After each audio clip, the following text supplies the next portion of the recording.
For example if you are chased by a lion, मतलब एक शेर आपका पीछा कर रहा है, तब आपके उस सिचुएशन में कौन सा सिस्टम किस तरीके से काम करेगा, बेसिकली वो वही है। क्लियर है? जैसे आप इमरजेंसी सिचुएशन पे होंगे तब क्या करेंगे, चाहे तो आप लड़ेंगे या भागेंगे, आगे ना लड़ने की पोटेंशियल होगी। ये सिर्फ वो शेर के लिए नहीं है। फॉर एग्जाम्पल कहीं रास्ते में आप जा रहे हैं, रास्ते में कुछ आपसे हाथापाई किसी से हो गई, होता है, तो तब के उस केस में आप क्या करें, भागेंगे या उसका सामना करेंगे। फॉर एग्जाम्पल कहीं पे कोई आपने सांप देख लिया और मालूम चला सांप से आप बहुत डरते हैं, स्नेक से आप बहुत डरते हैं, तो उस केस में आपके बॉडी में किस तरीके से, देखो अगर उस टाइम पे आपके बॉडी का सिस्टम अगर इस तरीके से अगर अप्रोप्रिएटली काम ना करे, तो फिर आप हॉपलेस और क्या बोलते हैं, आप बेहोश भी हो सकते हो या कोई और भी प्रॉब्लम हो सकता है। तो अकॉर्डिंग टू सिचुएशन अपने बॉडी का नर्वस सिस्टम काम करता है। तो यहाँ पे हम लोग बात करें एएनएस के बारे में, ऑटोनोमिक नर्वस सिस्टम, जो कि आपके विसरल ऑर्गन्स को कंट्रोल करता है। पहला वाला क्या है, सिंपैथेटिक नर्वस सिस्टम। पहला वाला क्या है,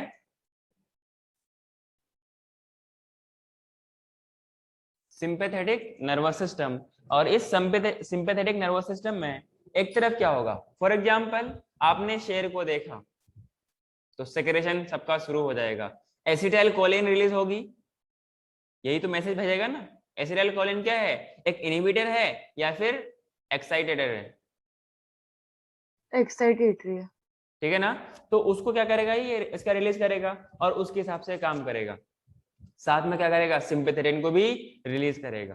क्लियर है? जब इस कंडीशन से आप हट जाओगे, मान लो शेर पीछा करना छोड़ दिया या आपने शेर को मार दिया, तब तो आप नॉर्मल कंडीशन पे रहोगे ना, तब तो आप नॉर्मल कंडीशन पे रहोगे। तो उस टाइम क्या होगा, सिर्फ और सिर्फ एसिटाइल कोलिन रिलीज होगी, वहां पर सिंपैथेटिक की कोई जरूरत नहीं, मतलब कोई आपको कोई एक्स्ट्रा सपोर्ट की जरूरत नहीं। कुछ टाइम बाद आपकी हार्ट बीट सब कुछ नॉर्मल हो जाएगा। क्लियर है? दूसरा क्या हो सकता है, आइरिस ऑफ पीपल में क्या फर्क पड़ेगा, आइरिस ऑफ आई में क्या फर्क पड़ेगा, जो आपके पास पुपिल है वो डायलेट करेगा ताकि आप उन चीजों को और अच्छे से देख सको। और मालूम कहीं ऐसा ना हो कि शेर है दूसरा भी पीछे से हमला कर लिया कोई, मतलब ताकि उस आप इन्वायरमेंट को अच्छे से एब्जॉर्ब कर सको, समझ सको, और कोई आपको एक्स्ट्रा कोई आपको हार्म ना पहुंचे, इसलिए आपका पीपल क्या हो जाएगा, डायलेट हो जाएगा, तो आप चीजों को अच्छे से देख पाओगे क्या।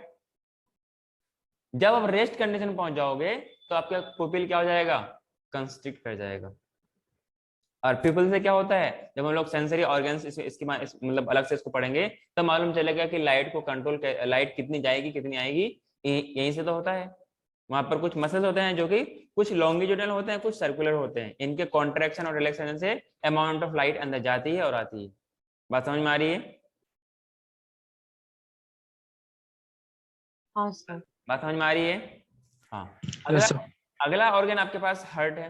हार्ट में क्या होगा, बेसिकली जब अब जब ऐसे कंडीशन पे होगा, लेकिन सिंपैथेटिक तो वो अच्छी चीज के लिए था ना, और पैरासिम्पैथेटिक जिसमें हम डर जाते हैं उसके लिए था ना। नहीं ना, लास्ट में यही तो मैंने बताया था आपको, जब जब हम लोगों ने शुरू में पढ़ा था, जब पहले लेक्चर में पढ़ा था तब क्या हम लोगों ने क्या पढ़ा था, तभी मैंने same same slide same PDF मैंने क्या बोलते हैं डिस्कस किया था, समझाया था। अब भी वही सेम चीज है, बस वहां पे कुछ चीज आई थी इसलिए मैंने वहां पे एक्सप्लेन किया था, यहाँ पर ये टॉपिक इसलिए मैं बता रहा हूँ। ठीक है सर। सिंपैथेटिक मतलब ना, जब आप मुसीबत समझा। में हो, जब आप परेशानी में हो, मुसीबत में, उस टाइम कौन सिंपैथी की जरूरत पड़ती है ना आपकी। अरे मान हाँ। लो कोई आपके पापा आपको बहुत पिटाई कूट रहे हैं, तो मम्मा आके सिंपैथी दिखाने के लिए आएंगी ना, हाँ सर। ना मम्मा भी कूटने के लिए आएंगी, तो फिर बचोगे ही नहीं। तो ऐसे केस में क्या होता है, इसलिए तो नाम है सिंपैथेटिक, समवॉट कहीं ना कहीं सिंपैथी से आया है। तो इमरजेंसी सिचुएशन पे, या फिर इसलिए नाम मैंने अलग से लिखा है फाइट और फ्लाइट, चाहे लड़ो या भागो, बीच का कोई रास्ता नहीं, ठीक है ना। जब ऐसा कंडीशन आएगा तो आपके सेल्स को एनर्जी की ज्यादा रिक्वायरमेंट पड़ेगी, तो एनर्जी को ज्यादा के लिए ऑक्सीजन भी ज्यादा चाहिए, मतलब ब्लड सर्कुलेशन फास्ट होना पड़ेगा। तो मतलब क्या होगा, it will increase the rate of cardiac contraction. अरे ज्यादा कॉन्ट्रैक्ट करेगा तो ज्यादा ब्लड जाएगा कि नहीं जाएगा, मतलब ब्लड पे जो उसका ब्लड का फ्लो का रेट है वो बढ़ेगा कि नहीं बढ़ेगा। जैसे ये कंडीशन नॉर्मल हो जाएगी, it will inhibit the rate of cardiac contraction. बात समझ में आई? दूसरा, सेक्रेशन ऑफ एड्रेनल ग्लैंड। अरे इमरजेंसी सिचुएशन है ना, तो वहां से आपको पता है कि हम लोगों ने क्या क्या पढ़ा था इसके बारे में हॉर्मोन्स में, एड्रेनल ग्लैंड से वो फाइट एपिनेफ्रिन, और फ्लाइट हार्मोन होता है, हाँ वो होता है, हम लोग पढ़ेंगे एपिनेफ्रिन होता है, epinephrine, nor epinephrine, adrenaline norepinephrine, और नॉर एड्रेनलिन। नॉर ये दो एड्रेनलिन। टाइप के आपके पास था क्या? तो it will stimulate the adrenal gland secretion, तभी तो इमरजेंसी सिचुएशन पे आपको कॉप अप किया जाएगा। जब आप रेस्ट में पहुंच जाओगे तब इमरजेंसी की जरूरत नहीं है, तो क्या होगा, इनका सेक्रेशन को इनहिबिट करेगा। क्लियर है क्या? नेक्स्ट है सैलिवरी सेक्रेशन। अब उस टाइम कुछ खाना तो आप खा नहीं रहे हो, उस टाइम अगर यहाँ से सैलिवा का सेक्रेशन होगा, इसका मतलब एनर्जी का लॉस होगा, तो इनको बचाने के लिए क्या करेगा, it will inhibit the secretion of saliva. तभी तो आपका माउथ सूख जाता है जब आप होपलेस हो जाते हो और डर जाते हो या कोई भयानक कंडीशन होता है, माउथ सूखता है या मुंह से पानी आता है, सूखता है। गले सब पूरा सूख जाते हैं ना। हाँ, जब अच्छे खाने खा रहे होते हो तो पानी आता है ना, या सामने बहुत अच्छा सा आपके सबसे फेवरेट डिश जो भी है, ABCD XYZ आपके सामने रखा हो, ऐसा मुमकिन ही नहीं कि आपके सैलिवा का सेक्रेशन ना हो। कितने भी सब्र करने वाले हो, ऐसा हो ही नहीं सकता, ये नेचुरल फिनोमेना है, यू कांट स्टॉप इट। जब आप नॉर्मल कंडीशन में पहुंचोगे तो it will stimulate the secretion of saliva. Clear है? दूसरा कंडीशन क्या है, लंग्स, ट्रेकिया और ब्रोंकाई। ऐसे केस में आपको ऑक्सीजन की रिक्वायरमेंट ज्यादा पड़ेगी, तो जो आपके पास ट्रेकिया होगा वो डायलेट करेगा ताकि उनको ज्यादा स्पेस मिल सके, उनको ज्यादा स्पेस मिल सके। ब्रोंकाई हो गया lungs, for the easy passage of oxygen means respiration means we can say breathing. बात समझ में आई? रिस्पॉन्स दो ताकि मुझे लगे आपको समझ में आ रहा हो। हाँ सर। जब जब आप नॉर्मल कंडीशन में आ जाओगे, इसमें मैं ऊपर में क्या लिखा है, रेस्ट और डाइजेस्ट, मतलब कोई आपके पास इमरजेंसी सिचुएशन नहीं है, तब क्या होगा, ये सारे के सारे ऑर्गन जब आपका डायलेट हुए थे वो नॉर्मल, मतलब कि नॉर्मल कंडीशन में आ जाएगा। मतलब अगर डायलेटेड है तो कॉन्स्टिट्यूट होकर नॉर्मल सिचुएशन पे आएगा, नॉर्मल कंडीशन पे आएगा, ताकि नॉर्मल ब्रीदिंग हो सके। बात समझ में आई? अगला है आपके पास एलिमेंट कैनाल। देखना एलिमेंट कैनाल में क्या होता है, ये वाला देखो, ये वाला ये वाला ये वाला ये वाला मूवमेंट होता है क्या, इसको क्या बोलते हैं, पेरिस्टाल्सिस बोलते हैं। पेरिस्टाल्सिस। हाँ, तो दोबारा ऐसा नहीं बोलना ना, फिर मैं ऐसे मजाक उड़ाया करूंगा। It will inhibit the peristalsis. अरे देख, अब मान लो शेर पीछा कर रहा है, अगर ऐसा मूवमेंट होगा तो रेक्टम में प्रेशर पड़ेगा, तो आदमी उसको डिफिकेशन के लिए बैठेगा या भागेगा वो, इसलिए उसमें ये वाली चीज इनहिबिट हो जाता है ताकि ऐसा ना हो। क्लियर है? So it will inhibit the peristalsis of the element canal. जब नॉर्मल कंडीशन पे होगा it will stimulate the peristalsis ताकि ये इजीली रिलीज हो सके। हाँ कि ना? बात समझ में आई क्या? हाँ सर। सेम कुछ वैसे आपके पास कौन सा होगा, यूरिनरी ब्लैडर वाला काम होगा, इसको हम लोग बाद में करेंगे। अगला आपके पास है डाइजेस्टिव ग्लैंड्स। ऐसे केस में जो अदर फंक्शन है अदर देन आपको इमरजेंसी सिचुएशन पे कोप अप करने के लिए, वो सारे के सारे क्या होंगे, इनहिबिट होंगे। तो it will inhibit the secretion of this glands, है कि ना? लेकिन नॉर्मल कंडीशन में क्या, जब रेस्ट और डाइजेस्ट है तब आपके पास क्या होगा, सेक्रेशन करेगा ताकि प्रॉपर्ली फूड डाइजेस्ट हो सके। क्लियर है? पसीना की बारे में बात करें, तब पसीना बहुत आएगा, क्या मेटाबॉलिज्म होगा तो आपका रेट ऑफ रेस्पिरेशन बढ़ेगा, तो आपका स्वेटिंग भी आएगी। जब भागते हैं भागते भागते तो पसीना आता है या पूरा बॉडी सूखी रहती है? सर आता है सर। आता है। फील करके एहसास करके समझोगे तो याद रहेगा, अदरवाइज रटना पड़ेगा। समझे? अपने डे टू डे लाइफ को अप्लाई करके देखो तो कुछ ही रटना नहीं पड़ेगा। नहीं, अगर ऐसे नहीं करोगे तो फिर आपको रटना पड़ेगा या बार बार पढ़ना पड़ेगा। समझे क्या? नेक्स्ट केस में क्या है, जब आप नॉर्मल कंडीशन पे हो गए, जैसे मान लो अभी आप बैठे हो, मैं बैठा हूँ, क्या अभी पसीना आ रहा है?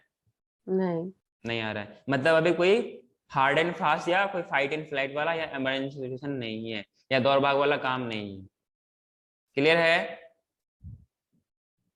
हाँ, जैसे आप कहीं बहुत दौड़ कहीं और से दौड़ भाग के आते हैं।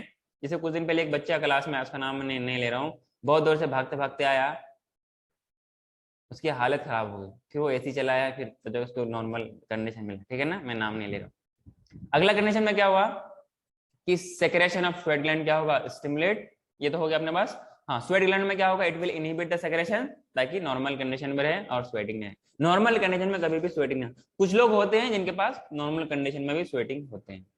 क्लियर है?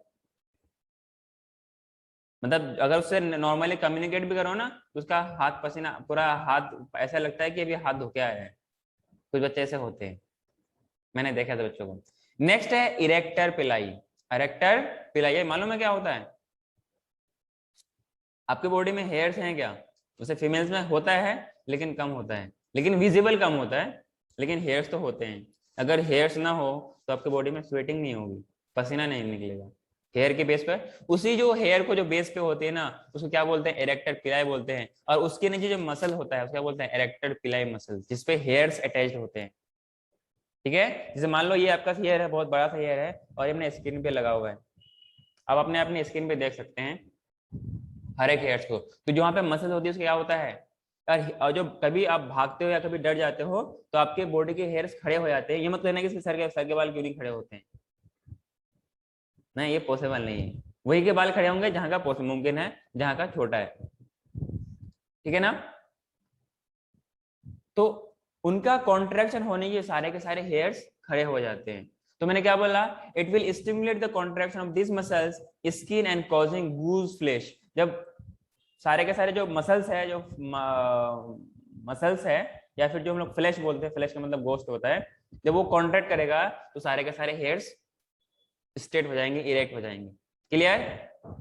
जब आप नॉर्मल कंडीशन पे होगे तो it will relax the erector पिलाई मसल्स, और जैसे अभी आप नॉर्मल कंडीशन में बैठे हो तो आपका हेयर्स नॉर्मली सो रहा होगा। देख लीजिए, एक बार चेक कर लीजिए, आपके हेयर्स सो रहे हैं। ठीक है ना?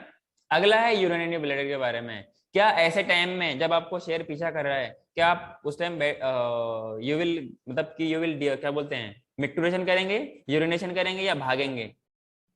तो इसके लिए क्या होगा कि इसका प्रोसेस जो है इसको भी तो इनहिबिट करना पड़ेगा ना। तो क्या होता है, relaxation of the muscles of urinary bladder. अब जब वो कॉन्ट्रैक्ट, देखो उनका कॉन्ट्रैक्ट करने से ही यूरिन एक्सपेल आउट होता है। जब वो रिलैक्स मोड पे रहेगा तो यूरिनेशन नहीं आएगी, मतलब इट विल इनहिबिट मिक्टुरेशन। और मिक्टुरेशन क्या होता है, यूरिनेशन करने की प्रोसेस क्या बोलते हैं, मिक्टुरेशन बोलते हैं। क्लियर है क्या? जब नॉर्मल कंडीशन पे आओगे तो उनके जो मसल्स है यूरिनरी ब्लैडर के और यूरेथ्रा के, ये सब के सब क्या करेंगे, कॉन्ट्रैक्ट करेंगे, ताकि इजैकुलेशन हो सके और क्या हो सके, मिक्टुरेशन हो सके। क्लियर है? देखो इजैकुलेशन का यूरिनरी ब्लैडर से कोई लेन देन नहीं है, मैंने यूरेथ्रा की बात किया है। और सिंपली इजैकुलेशन का मतलब ये नहीं कि सिर्फ स्पर्म हो, इजैकुलेशन ऑफ स्पर्म भी बोल सकते हैं। समझा? नेक्स्ट बात करें एनाल स्फिंक्टर। ऐसे केस में जैसे आप अगर यूरिनेशन नहीं करेंगे तो वैसे में केस में आप पोटी भी नहीं करेंगे। ठीक है? तो इससे क्या होगा, it closes the anus by contracting the anal sphincter. Clear है? Means it will inhibit defecation. आगे ना, नॉर्मल कंडीशन में क्या होगा, ये रिलैक्स कर जाएगा और it will open the anus, फिर क्या होगा, डिफिकेशन हो जाएगा। क्लियर है? अगर एक्सटर्नल जेनिटलिया के बारे में बात करें, for example in male penis और in female it is clitoris और द अदर पार्ट्स। ऐसे केस में क्या होता है, उसमें तो कोई इमरजेंसी सिचुएशन होती नहीं है, लेकिन डिपेंड करता है नीड और देयर चॉइस और whatever the feelings we can say. ऐसे केस में क्या करेगा, ये इजैकुलेशन कराएगा और ये दोनों मिला के काम करेगा, और ये क्या कराएगा, पैरासिम्पैथेटिक इरेक्शन करवाएगा। मान लो इरेक्शन हो ही ना तो इजैकुलेशन मुमकिन ही नहीं है नॉर्मल कंडीशन पे। नाइटफॉल अलग चीज है, इन नॉर्मल कंडीशन में भी नाइटफॉल हो सकता है without in erection mode, without in erected mode. Clear है क्या? इसलिए मैंने लिखा है it is active during stressful condition and it is active during resting condition. बात समझ में आई? सो उसका क्या मतलब हुआ, एक्टिव ड्यूरिंग स्ट्रेसफुल कंडीशन का? इमरजेंसी सिचुएशन, जब आप परेशानी में हो, मुसीबत में हो, ओके तो है स्ट्रेसफुल, परेशानी, मुसीबत, इमरजेंसी। शेर को अच्छा, देख, मतलब से आपने वो पॉइंट डाला है, ठीक है, समझा। अरे हाँ ये इसका पॉइंट हो गया और ये हाँ इसका वो point। पैरासिम्पैथेटिक समझा। ठीक है ना? तो जब खुद से पढ़ते हैं तो हम अपने हिसाब से कुछ लिखते हैं ताकि हमें समझने में आसानी हो। बट देखिए सारे के सारा प्रोसेस को लेकर के सिर्फ इसको छोड़ करके सारे का सारा अपोजिट है, इसलिए हम लोग क्या बोलते हैं, एंटागोनिस्टिक बोलते हैं। क्या बोलते हैं, एंटागोनिस्टिक। एक दूसरे का, एक अगर इनहिबिट कर रहा है दूसरा एग्जिबिट करेगा, हाँ कि ना। सिर्फ मेल एक्सटर्नल जेनिटल में क्या होता है और फीमेल में क्या होता है, इजैकुलेशन और इरेक्शन, ये दोनों कंबाइनली काम करते हैं। और ऐसे केस में इजैकुलेशन चाहिए ना ड्यूरिंग मेटिंग, फॉर एग्जांपल एक प्रोसेस मेटिंग हो रहा है उस दौरान इजैकुलेशन चाहिए तो कौन करेगा, सिंपैथेटिक करेगा, और इरेक्शन के लिए कौन रिस्पॉन्सिबल होगा, पैरासिम्पैथेटिक। दोनों मिलकर के काम करेगा। दोनों में से कोई एक ना हो फिर जो प्रोसेस हो रहा है वो कामयाब नहीं होगा। क्लियर। दूसरी चीज हम लोग बात करने वाले हैं रिफ्लेक्स आर्क के बारे में। कुछ हम लोगों ने लास्ट क्लास में ऐसा ये वाला डायग्राम बात किया था। हाँ ये वाला आपके पास क्या है, स्पाइनल कॉर्ड का क्या है, स्पाइनल कॉर्ड का क्लियर क्रॉस है। सेक्शन ये वाला व्हाइट मैटर है ग्रे मैटर वाले, और ये वाला क्या है, ग्रे मैटर है ग्रे व्हाइट मैटर वाले। किधर गया व्हाइट मैटर वाला, उसका कैमरा ऑफ है, चलो कोई बात नहीं। अब देख यहाँ पे मैंने हथौड़ा मारा, किसके हथौड़ा मारा, एग्जाम्पल किसी को भी ले सकते हैं, आपस में किसी ने हथौड़ा मार दिया, मारने के लिए मैंने एग्जाम्पल लिया ना, ये वर्चुअल है, इसका रियलिटी से कोई लेन देन नहीं है। मैंने यहाँ पे जब हथौड़ा मारा तो इनके पास ये कुछ रिस्पॉन्स दिखाएगा, और ये इतना फास्ट, ये आपको मालूम चलेगा। ऐसा नहीं कि पहले उसका हथौड़ा मारने के लिए दोगे, या मान लो आप ध्यान नहीं दे रहे हो तो एक बार तो चोट लग जाएगी पर अगले बार आप हटा लोगे, क्योंकि इस बीच तक ना आपके पास रिस्पॉन्स आ चुका होता है। भले आप अगर ना भी देखो तो आप पैर हटा लोगे, या जो भी आपका पार्ट्स है आप उसको रिमूव करोगे। क्यों कि यहाँ से जो इनसे रिलेटेड मसल्स है, यहाँ पे कुछ आपके पास क्या होता है, उस इंफॉर्मेशन को रिसीव करने के वाले क्या होते हैं, रिसेप्टर्स होते हैं। तो this are the sensory organ, muscles, spindle fibre, yes और no, this act as receptor, और यहाँ से ये इस रिस्पॉन्स को रिसीव करेगा। और एफरेंट A4 आने वाला, तो एफरेंट पाथवे से जाएगा, ट्रेवल करते करते कहाँ जाएगा, स्पाइनल कॉर्ड के पास। अगर ये डायरेक्ट भी हो सकता है विदाउट इंटरन्यूरॉन, और इट में पॉसिबल के इंटरन्यूरॉन हो सकता है। और इंटरन्यूरॉन कैसे ज्वाइन करते हैं मैंने आपको अच्छे से बता रखा है, क्लियर है। टीलोडेंड्रिया कैसा होता है, डेंड्राइट से ज्वाइन करता है, किससे, टीलोडेंड्रिया डेंड्राइट से ज्वाइन करता है, फिर साइटोन बॉडी होता हुआ फिर नेक्स्ट न्यूरॉन पास जाता हुआ फिर कहाँ पहुंचता है, टीलोडेंड्रिया। वहां पे हो सकता है उसका साइनोप्टोनिमल क्या बोलते हैं, साइनेप्स मिले, या फिर अगला न्यूरॉन मिले। क्लियर है। तो इससे दो बात है, इट में भी पॉसिबल कि इनके पास कोई अदर न्यूरॉन ना हो, मतलब इंटर न्यूरॉन ना हो। वाया मोटर न्यूरॉन, देख ये वाला कौन सा न्यूरॉन है, सेंसरी, जो जिससे आता है after processing, after analysing effect के लिए मोटर न्यूरॉन के थ्रू ये इफरेंट पाथवे। देखो जाने का दो तरीका है, चाहे तो वो ऐसे भी जा सकता है या ऐसे भी जा सकता है, आगे ना। और ये वालों को पार्ट को क्या बोलते हैं, मोटर एंड प्लेट, जो कि अफेक्टर ऑर्गन है, और ये रिस्पॉन्स देगा, ये पैर को क्या करे, आगे ले जाएगा ताकि ये वाला पार्ट इधर आ जाए और आप उसके हथौड़े के मार से बच जाओ। बात समझ में आई। ये डायग्राम बहुत इंपॉर्टेंट है और ये एनसीईआरटी में भी है एनसीईआरटी में। तो आने के लिए क्या था, अफरेंट पाथवे, जाने के लिए क्या है, efferent pathway. Grey matter white matter, बाहर वाला क्या है, व्हाइट मैटर है, अंदर वाला क्या है, ग्रे मैटर है। व्हाइट मैटर क्या होता है, माइलिनेटेड होता है या नॉन माइलिनेटेड होता है, ग्रे मैटर क्या होता है, माइलिनेटेड होता है व्हाइट मैटर, नहीं grey matter, grey grey matter क्या होता है, ग्रे मैटर क्या नॉन होता है। माइलिनेटेड। बात सबको समझ में आ रही है, अरे आएगी नहीं। तो ये था रिफ्लेक्स आर्क, और इन्हीं के, हाँ सर।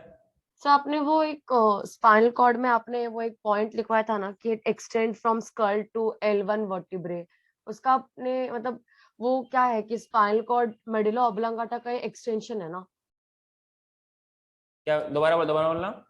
वो आपने एक पॉइंट लिखवाया था कि it extend from skull to L1 vertebrae, मतलब लंबर वर्टिब्रे जो था उसमें, तो उसे आप मतलब वो आप स्पाइनल कॉर्ड का बता रहे हो ना, बट नीचे तक भी जाते हैं ना, कॉक्सीजियल तक, हाँ वहां तक। बट आपने फिर L1 वर्टिब्रे क्यों लिखवाया, क्या बोला, L1 वर्टिब्रे मैंने लंबर सैक्रल कॉक्सियल बताया था, वो वहां तक न्यूरॉन्स जाते हैं, उसका ब्रांचिंग है। जो आप अगर आप डायग्राम देखे होंगे उसमें ब्रांचिंग ऊपर से ऐसे करके आया होगा, ये डायरेक्ट ऐसे नहीं था, वो बेसिकली ब्रांचिंग यहाँ से निकला था और यहाँ से कुछ ऐसे करके वो दूर दूर गया था। हाँ, ये इस लेवल पे है, इस लेवल पे है। तो स्पाइनल कॉर्ड खाली L1 तक ही है, उसके नीचे खाली न्यूरॉन्स है, तो फिर मतलब वो कुछ इस स्पाइनल तरीके कॉर्ड से का है, पार्ट नहीं है। मतलब कुछ इस तरीके से है। हाँ ऐसे तो बताया था मैंने। हाँ सर। सर आपने खाली L1 वर्टिब्रे तक क्यों लिखवाया है, उसके नीचे नहीं है क्या फिर सैक्रल उसका और ऑक्सीजन? सैक्रल कॉक्सियल क्या है, ये बोन्स है। तो स्पाइनल कॉर्ड के पार्ट है ना। स्पाइनल कोड में, स्पाइनल कोड क्या है, ये ट्रैक्ट ऑफ नर्व फाइबर ना। हाँ ये जहां तक लोकेट करता है, जहां तक इसकी लेंथ होती है, हमने उतनी बात की है। ठीक है नहीं समझा? सर, मतलब वो आपने लिखवाया था खाली कि it extends from skull to L1 vertebrae, तो मुझे वो समझा नहीं कि आप किसको बोल रहे थे, कि मेडुला ऑब्लांगाटा तो उतना बड़ा नहीं हो सकता। मेडुला ऑब्लोंगेटा मैं बात ही नहीं कर रहा हूँ, मेडुला ऑब्लोंगेटा तो यहाँ पे होता है, ब्रेन तो में होता आपने बोला एक्सटेंशन ऑफ मेडुला ऑब्लांगाटा, मतलब वहां से है। बस वो स्पाइनल स्टार्ट कोड हो। बनता है, वो स्पाइनल कोड बनता है। हाँ, तो स्पाइनल कॉर्ड फिर कहाँ तक, स्कल से लेके L1 वर्टिब्रे तक ही L1 एक्सटेंड तक। होता है, हाँ, उसके नीचे फिर क्या होता है? उसके नीचे जो मैंने बोला ना, इसका जो ब्रांचिंग निकलता है, इसमें अलग अलग हाँ, ब्रांचिंग होती है अच्छा ना, फिर उसका यहाँ। ब्रांचिंग नीचे आता है। हाँ, जहाँ पे ठीक है मैंने सर। एक मिनट देखो, एक जहाँ पे मैंने एक आपको डायग्राम शो किया था, किसका आपके पास, स्पाइनल कोड का। एक मिनट में दिखाता हूँ आपको भी।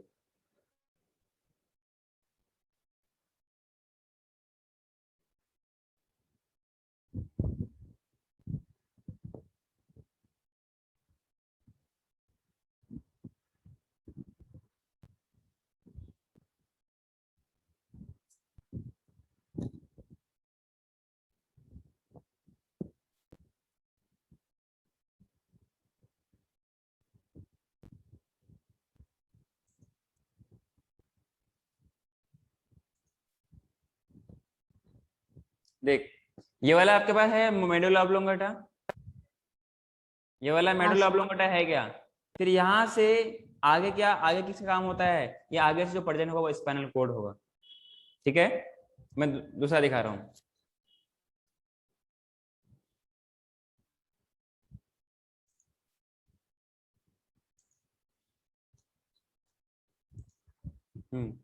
देखो, मैं इस पार्ट की बात कर रहा हूँ। ठीक है, यहाँ तक लोकेशन कहाँ है, यहाँ तक, उसको मैंने क्या बोला, लम L1 तक। क्लियर है? ये वाला आपके पास क्या है, थोरेसिक है। यहाँ से देख, यहाँ से सारे का हाँ सारे सर। वाइट, सारे के सारे निकलेगी नहीं बताओ। हाँ सर। यही मैंने बोला था, ये स्पाइनल कोड यहाँ तक नहीं आएगा। ये नर्व फाइबर ब्रांच होकर आपको देख रहा है ना, अलग अलग लाइन दे रखा है। तो वो फिर T12 तक ही होगा ना, T12 के बाद ही ब्रांचिंग हो रही है, बट आपने L1 के बाद बोला है। देखो देखो डायग्राम, अच्छे अच्छे से देखो डायग्राम, देख कहाँ तक है यहाँ तक। हाँ, L1 तक। डायग्राम हमने नहीं बनाया ना, जो एक्चुअल में जो रिसर्च करते हैं वो लोग बनाते हैं। तो यहाँ तक दिख रहा है, हाँ सर।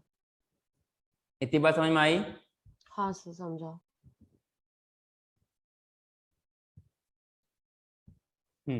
ये वाली बात आप लोगों को समझ में आएगी क्या?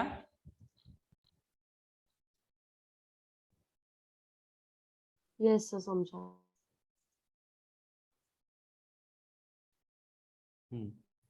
एक तो आपके पास ये इफेक्ट होता है, कौन सा इफेक्ट होता है, देख, आपके पास जो हम लोग रिफ्लेक्स पढ़ने वाले हैं, ये अलग अलग टाइप का होता है। मोनोसाइनेप्टिक, क्या मतलब, मोनोसाइनेप्टिक का क्या मतलब बताओ।